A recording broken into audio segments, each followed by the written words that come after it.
معزز سامعین کرام، آپ سن رہے ہیں دیار اردو چینل پر ڈیل کارنیگی کی کتاب ابراہم لنکن، امریکی صدر کی زندگی اور کارناموں کا تذکرہ۔ سب ہیڈنگ: صبر کی انتہا۔ ایک دفعہ ایک ایسا واقعہ ہوا کہ میری نے ایک خادمہ کو 2 سال تک اپنے پاس رکھا۔ پڑوسیوں کے لیے یہ بڑی عجیب بات تھی۔ انہیں سمجھ نہیں آ رہی تھی کہ اتنے طویل عرصے تک کیسے ایک خادمہ اس کے پاس رہی۔ اس کی وجہ بالکل واضح تھی۔ لنکن نے لڑکی کو اپنے اعتماد میں لے لیا تھا اور اس کے ساتھ خفیہ سودا چکا لیا تھا۔ اس نے اسے صاف صاف بتا دیا تھا کہ اسے اس گھر میں ایسی ویسی باتیں برداشت کرنی پڑیں گی اور ان کے بدلے اسے ہر ہفتے $1 زائد اس کی طرف سے دیا جائے گا۔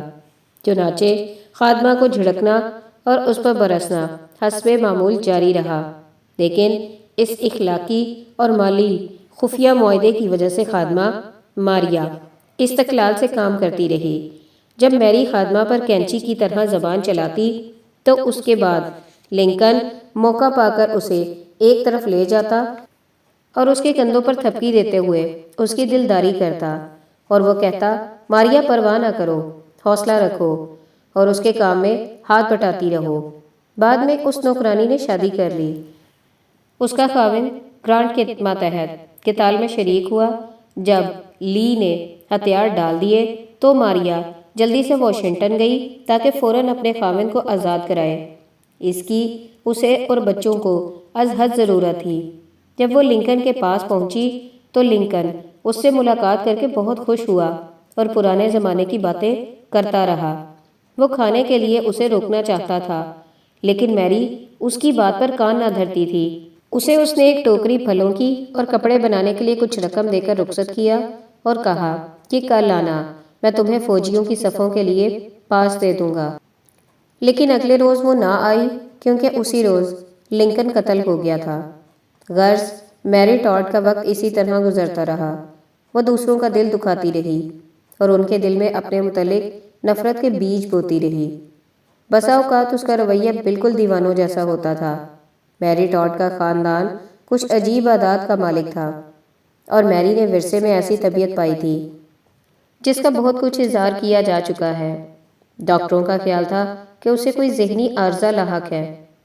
لنکن نے حضرت عیسیٰ علیہ السلام کی طرح جملہ تکالیف اور دل آزاریوں کو بڑے صبر اور تحمل کے ساتھ برداشت کیا اور کبھی کسی کے ساتھ شکوہ تک نہیں کیا، لیکن اس کے دوست تو میری کے اطاعت گزار نہیں تھے۔ ہیرنڈن کی رائے میں میری ایک جنگلی بلی یا مادہ بھیڑیا تھی۔ ٹرنر، جو لنکن کے مداحوں میں سے تھا، کہتا ہے کہ اس کی بیوی میری ٹاڈ دوزخن اور شیطان تھی۔ اس نے بتایا کہ خود اس نے دیکھا کہ کئی مرتبہ اس نے لنکن کو گھر سے نکال دیا اور دروازے بند کر لیے۔ جان ہے کے نزدیک، جو واشنگٹن میں پریزیڈنٹ کا سیکرٹری تھا، کہا کرتا تھا، میری کا نام لینا بھی جائز نہیں۔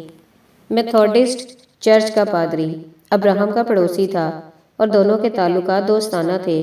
اس کی بیوی کا کہنا ہے کہ لنکن اور اس کی بیوی کی گھریلو زندگی نہایت پریشان کن تھی، اور یہ کہ کئی مرتبہ اس کی بیوی اسے جھاڑو کی چھڑی کے ساتھ باہر نکال دیتی تھی۔ جیمز گورلی، جو 16 سال تک لنکن کے ساتھ والے مکان میں مقیم رہا، کہتا ہے کہ میری کے اندر شیطان بسیرا کیے ہوئے تھا۔ اس پر دورے پڑتے تھے جن کے دوران میں وہ بدحواس ہو جاتی تھی۔ وہ روتی اور بین کرتی تھی۔ اس کی آواز تمام محلے میں سنائی دیتی تھی۔ وہ پکارتی تھی کہ کوئی حفاظت کرے۔ وہ قسمیں کھاتی تھی کہ کوئی بدرو اس پر حملہ آور ہے۔ جو جو وقت گزرتا گیا، اس کا غصہ اور جوش ترقی کرتا گیا۔ لنکن کے دوست لنکن کی حالت پر رحم کھاتے تھے۔ اس کی گھریلو زندگی نہایت خستہ تھی۔ وہ اپنے عزیز ترین دوست کو بھی گھر پر دعوت نہ دے سکتا تھا۔ ہیرنڈن اور جج ڈیوس بھی اس سے مستثنیٰ نہیں تھے، کیونکہ وہ ڈرتا تھا کہ اگر اس نے کسی کو بلا لیا تو معلوم نہیں کیا سے کیا ہو جائے گا۔ وہ خود بھی میری سے گریز کرتا تھا۔ وہ شام کو باہر اپنے دوستوں میں یا ہم پیشہ حضرات کی مجلس میں وقت گزارتا تھا، یا قانون کی کتب کی لائبریری میں چلا جاتا تھا اور مطالعہ کرتا۔ بعض اوقات وہ دیر تک راتوں کو بازاروں میں اکیلا گھومتا پھرتا اس کا سر جھکا ہوتا، وہ نہایت غم زدہ ہوتا اور زندگی کی روح سے آری اور کبھی کہتا مجھے گھر جانے سے نفرت ہے۔ کوئی دوست جو حقیقت حال سے واقف ہوتا اسے رات گزارنے کے لیے اپنے گھر لے جاتا۔ اس کی گھریلو زندگی کے متعلق ہیرنڈن سے کوئی اور بہتر نہیں جان سکتا۔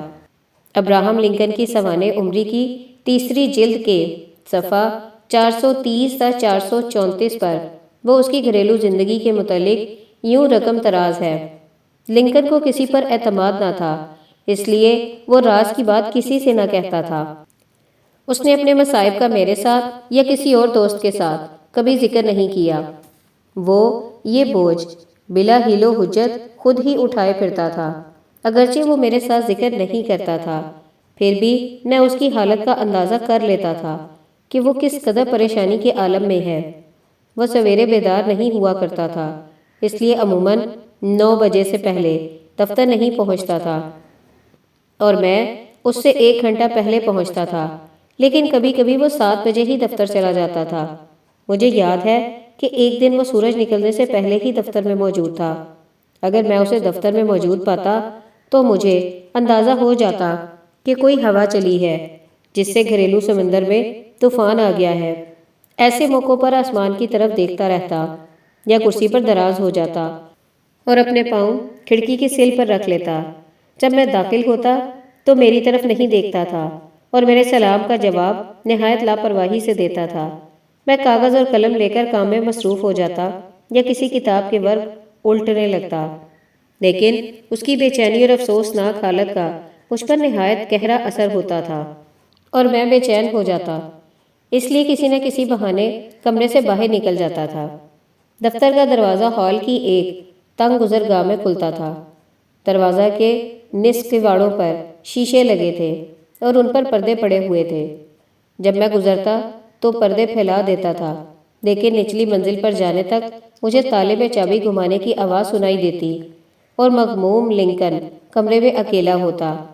1 گھنٹہ گزرنے کے بعد جب میں واپس آتا تو غم کے بادل چھٹ چکے ہوتے اور وہ صبح کے واقعات کو ذہن سے محو کرنے کے لیے کوئی شعر گا رہا ہوتا، کتاب سے کوئی قصہ پڑھ رہا ہوتا یا کسی موکل سے مصروف گفتگو ہوتا۔ دوپہر کے وقت میں کھانے کے لیے گھر چلا جاتا۔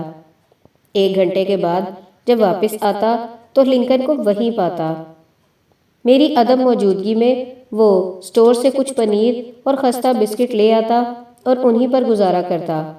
جب میں شام کو 5 بجے گھر واپس آتا تو لنکن کو اسی جگہ چھوڑ کر آتا جہاں وہ مٹر گشت کرنے والوں کے ساتھ مصروف گفتگو ہوتا یا صبح کی طرح اپنا وقت کاٹ رہا ہوتا تھا۔ رات کے وقت جب روشنی اندھیروں کو چیرتی تو بھی لنکن وہاں ہی دکھائی دیتا اور بالآخر جب دنیا سو جاتی تو قوم کا پریزیڈنٹ بننے والا شخص درختوں اور عمارتوں کے سایوں میں خرامہ خرامہ چلتا چلا جاتا اور خاموشی کے ساتھ اپنے رسمی گھر میں داخل ہوتا جس کو دنیا اسی کا گھر کہتی تھی۔ کچھ لوگ یہ کہہ سکتے ہیں کہ اس کی تصویر جن الفاظ میں کھینچی گئی ہے مبالغہ آمیز ہے۔ اس کا جواب یہی ہو سکتا ہے کہ لنکن کے حالات سے واقف نہیں ہے۔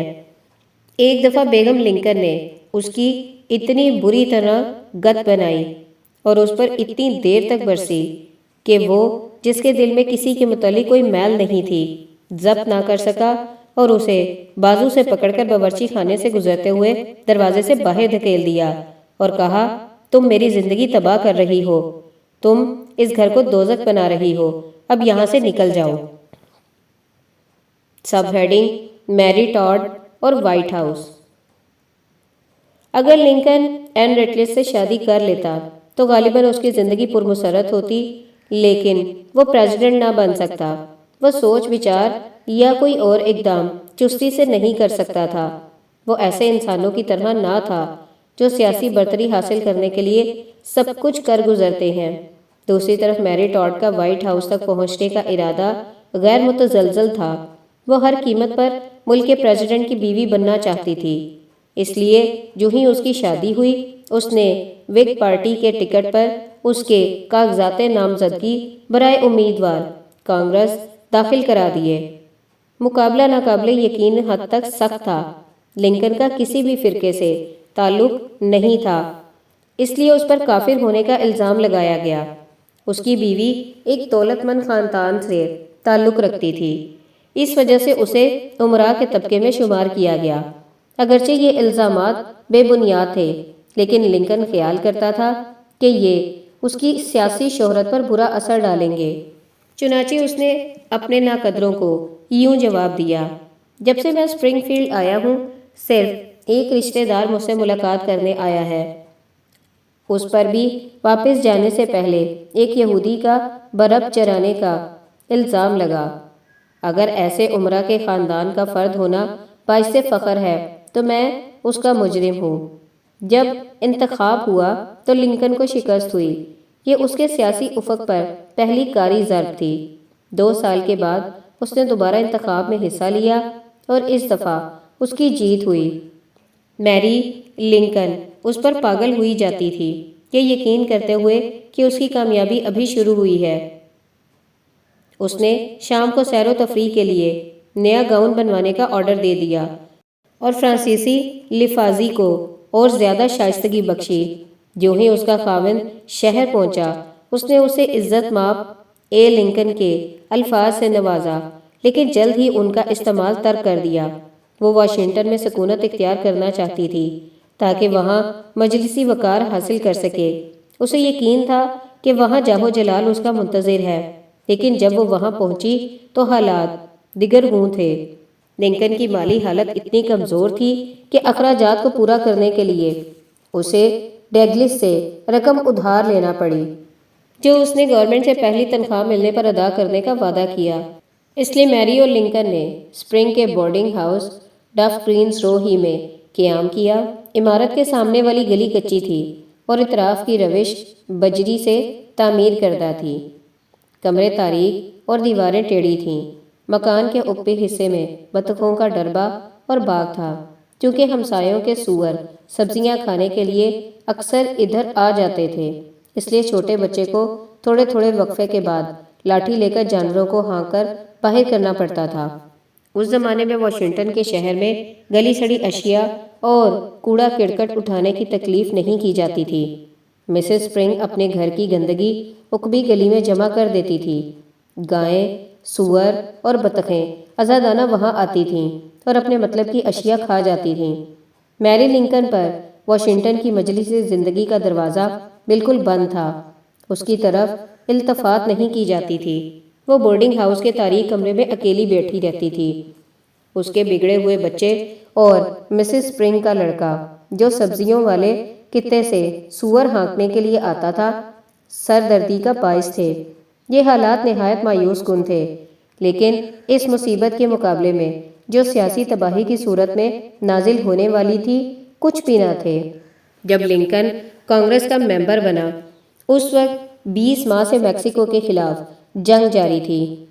یہ جارحانہ جنگ غلامی کے حامی ممبروں نے عمدن شروع کی تھی، جس کا قطعاً کوئی جواز نہیں تھا۔ اس کا مقصد صرف یہ تھا کہ غلامی کی ترویج اور ترقی کے لیے مزید علاقہ حاصل کیا جائے جہاں سے غلامی کے حامی سینٹر منتخب ہوں۔ اس جنگ میں امریکہ کو 2 چیزیں حاصل ہوئیں جہاں سے غلامی کے حامی سینیٹر منتخب ہوں۔ اس جنگ میں امریکہ کو 2 چیزیں حاصل ہوئیں۔ ٹیکساس، جو کسی زمانے میں میکسیکو کا حصہ تھا، اب اس سے علیحدہ ہو گیا۔ میکسیکو کو اپنے نصف سے زیادہ علاقے سے ہاتھ دھونے پڑے۔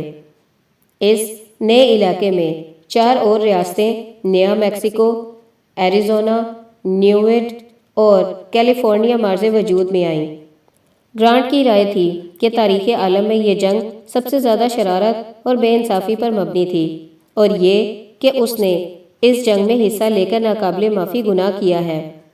امریکی فوج کے بڑے حصے نے اس جنگ کے خلاف بغاوت کی۔ سینٹا آنا کی فوج کی ایک بٹالین ان بگوڑوں پر مشتمل تھی۔ لنکن کانگریس کے لیے کھڑا ہو گیا اور وہی پارٹ ادا کیا جو وگ پارٹی کے بہت سے دوسرے ممبروں نے ادا کیا۔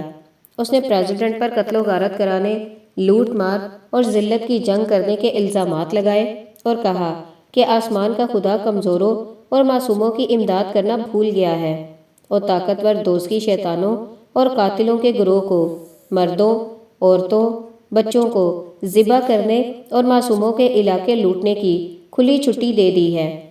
پریزیڈنٹ نے اس تقریر پر کوئی توجہ نہ دی کیونکہ لنکن اس وقت غیر معروف تھا، لیکن جب لنکن اسپرنگ فیلڈ واپس آیا تو اس کے خلاف طوفان اٹھ کھڑا ہوا۔ ایلینائز کے علاقے سے 6000 سپاہی اپنے زوم میں آزادی کی خاطر جنگ کرنے گئے تھے اور ان کا نمائندہ ان کے سپاہیوں کو دوسری شیطان اور قاتل کہہ رہا تھا۔ بس ورکرز نے پبلک جلسے منعقد کیے اور لنکن سے نفرت کا اظہار کیا۔ اسے کمینہ اور بزدل جیسے خطابات سے نوازا گیا۔ اسے کئی اور برے برے ناموں سے یاد کیا گیا۔ ایک جلسے میں ایک قرارداد پاس کی گئی جس میں کہا گیا کہ ان کی اس قدر ذلت کبھی نہ ہوئی جتنی لنکن کے ہاتھوں ہوئی۔ ایسے نفرین خیالات جو قوم کے بہادر ستاروں کی طرف منسوب کیے گئے ہیں لنکن کے خلاف غصے اور نفرت کے جذبات کو ہوا دے سکتے تھے۔ یہ نفرت اس قدر شدید تھی کہ 13 سال بعد بھی جب وہ پریزیڈنٹ کے عہدے کا امیدوار تھا اس کا رد عمل ہوا۔ لنکن نے اپنے ایک شریک کار کے سامنے اعتراف کیا کہ اس نے سیاسی خودکشی کر لی ہے۔ وہ واپس گھر جانے اور اپنے حلقے کے ان عوام کا سامنا کرنے سے خوف کھاتا تھا جن کے دل میں اس کے متعلق سخت نفرت پائی جاتی تھی۔ اس نے اپنے آپ کو محفوظ کرنے کے لیے واشنگٹن ہی میں لینڈ آفس کے کمشنر کی آسامی حاصل کرنے کی کوشش کی کہ اسے اورگن کے علاقے کا گورنر کا خطاب مل جائے تاکہ جب یہ یونین میں شامل ہو تو اولین سینیٹر بننے کا موقع مل سکے، لیکن اسے اس میں بھی کامیابی نصیب نہ ہوئی۔ چاروں ناچار اسے اسپرنگ فیلڈ واپس آنا پڑا۔ پھر وہی گندا دفتر تھا، وہ ہچکولے کھاتی ہوئی بگھی اور وہی عدالت۔ وہ ایلینائز کے باشندوں میں سب سے زیادہ مایوسی کا شکار تھا۔ اب اس نے فیصلہ کر لیا کہ ریاست کو خیر بات کہہ کر اپنے پیشے کی طرف پوری توجہ دے گا۔ اسے معلوم ہو گیا کہ اس کے طریقہ کار میں کوئی اصول مد نظر نہیں ہوتا اور اس کی سوچ میں تنظیم کی کمی ہے۔ اپنے خیالات و نظریات کو زیادہ منطقی بنانے کے لیے اس نے جیومیٹری کی ایک کتاب خریدی۔ جب وہ عدالت میں مقدمات کی سماعت کے لیے جاتا تھا تو یہ کتاب ساتھ لے جاتا تھا۔ ہیرنڈن اس کی سوانح عمری میں تحریر کرتا ہے۔ دیہاتی سرائے میں ہم عموماً ایک ہی بستر میں سوتے تھے۔ اکثر دیکھا گیا کہ بستر لنکن کے قد کے لحاظ سے چھوٹے ہوتے تھے اور اس کے پاؤں اس سے باہر نکلے ہوئے ہوتے تھے اور اس کی پنڈلی بھی نظر آتی تھی۔ میز پر موم بتی جلا کر صبح 2 بجے تک وہ مطالعہ کرتا تھا۔ اس وقت تک میں اور دوسرے ساتھی سو چکے ہوتے تھے۔ اس طرح گشت کے موقع پر اس نے اوکلیڈ کا اتنا مطالعہ کیا کہ وہ تمام مسائل وضاحت کے ساتھ ہمیں سمجھا سکتا تھا۔ جیومیٹری پر عبور حاصل کرنے کے بعد اس نے الجبرے، علم نجوم اور کئی زبانوں کی ترویج کی طرف توجہ کی۔ شیکسپیئر کے لٹریچر کے ساتھ اسے بہت زیادہ دلچسپی تھی۔ جیک کیلسو نے اس میں جو علمی مذاق پیدا کر دیا تھا ابھی تک قائم تھا۔ سب سے بڑی خصوصیت جو لنکن میں پائی جاتی تھی اور جو زندگی بھر اس میں موجود رہی وہ گہرا رنج و غم تھا جسے الفاظ میں بیان نہیں کیا جا سکتا۔ جب جیسوک ہیرنڈن کے ساتھ لافانی سوانح عمری کی تیاری میں مدد کر رہا تھا اس نے محسوس کیا کہ لنکن کے متعلق یاس و علم کے واقعات غل پر مبنی ہیں۔ چنانچہ وہ ان لوگوں سے پوچھ گچھ کرنے کے لیے خود گیا جن کا میل ملاپ لنکن کے ساتھ سال ہر سال تک رہا تھا۔ ان میں سٹیورٹ مائنی، سویٹ میتھنی اور جج ڈیوس قابل ذکر ہیں۔ تب وک کو یقین آ گیا کہ وہ لوگ جنہوں نے لنکن کو نہیں دیکھا وہ اس کے غم کی حالت کا اندازہ نہیں لگا سکتے۔ اس پر ہیرنڈن نے اس سے اتفاق کرتے ہوئے یہ بیان درج کیا: آیا 20 سال کے عرصے میں لنکن کو کسی دن خوشی نصیب ہوئی؟ اس کے متعلق میں بالکل نہیں جانتا۔ سب سے اہم خصوصیت اس کی غمناک نگاہیں تھیں اور جب وہ چلتا تھا تو غم و اندوہ کے قطرات زمین پر گرتے تھے۔ جب وہ عدالت میں جاتا تھا تو اپنے خاص کمرے میں 2-3 اور وکلا کے ساتھ قیام کرتا تھا اور اس کی آواز کی وجہ سے سویرے ہی اٹھ بیٹھتے تھے۔ جب وہ بیدار ہوتا تھا تو آگ جلا کر گھنٹوں اس کے شعلوں کو ٹکٹکی باندھ کر دیکھتا رہتا۔ کئی دفعہ وہ ایسے موقعوں پر مصرع پڑھتا تھا: اوہ فانی کی روح کس بات پر فخر کرے۔ بعض اوقات وہ بازاروں میں غم میں ایسا ڈوبا ہوا پھرتا تھا کہ لوگ اس کے ساتھ مصافحہ کرتے تھے لیکن اسے کچھ شعور نہیں ہوتا تھا۔ جوناتھن، جو لنکن کی یادگار کا دل دادا تھا، لکھتا ہے کہ بلومنٹن کی عدالت میں، دفتر یا بازاروں میں کبھی اپنے سامعین کے ساتھ کہکہے لگا کر وہ مصروف گفتگو ہوتا تھا اور کبھی خیالات میں ایسا گھر جاتا کہ کسی کو اسے شعور کی دنیا میں لانے کی جرت نہیں ہوتی تھی۔ وہ دیوار کے ساتھ اٹھی ہوئی کرسی پر دراز ہوتا، اس کے پاؤں نچلے ڈنڈے پر ہوتے، ٹانگیں سکیڑی ہوئی اور گھٹنے ٹھوڑی کے ساتھ لگے ہوتے اور پیٹ سامنے کی طرف جھکا ہوا ہوتا تھا۔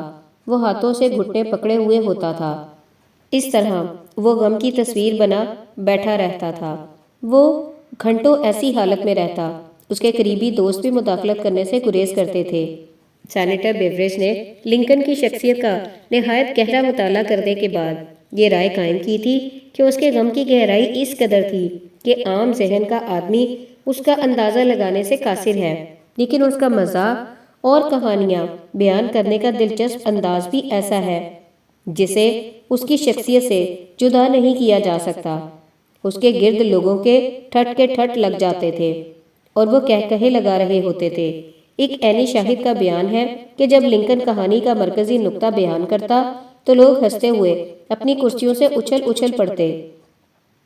جو لوگ لنکن کے قریبی حلقے سے تعلق رکھتے ہیں جانتے ہیں کہ اس کی یاس اور تعصب کی دو بڑی وجوہات تھیں، ایک سیاسی میدان میں مایوسی، دوسری ناکام شادی۔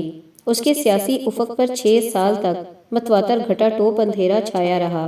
پھر اچانک ایک ایسا واقعہ پیش آیا جس نے لنکن کی زندگی میں انقلاب پیدا کر دیا اور اس کا سفر وائٹ ہاؤس کی طرف جاری کر دیا۔ اس عظیم واقعے کا محرک میری لنکن کا دل جانی اسٹیفن اے ڈگلس تھا۔ سب ہیڈنگ: لنکن اور ڈگلس۔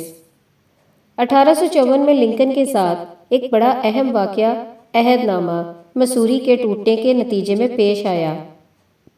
مسوری کا عہد نامہ مختصراً یہ تھا: 1819 میں مسوری یونین میں شامل ہونا چاہتا تھا لیکن غلامی کو بھی ریاست میں برقرار رکھنا چاہتا تھا۔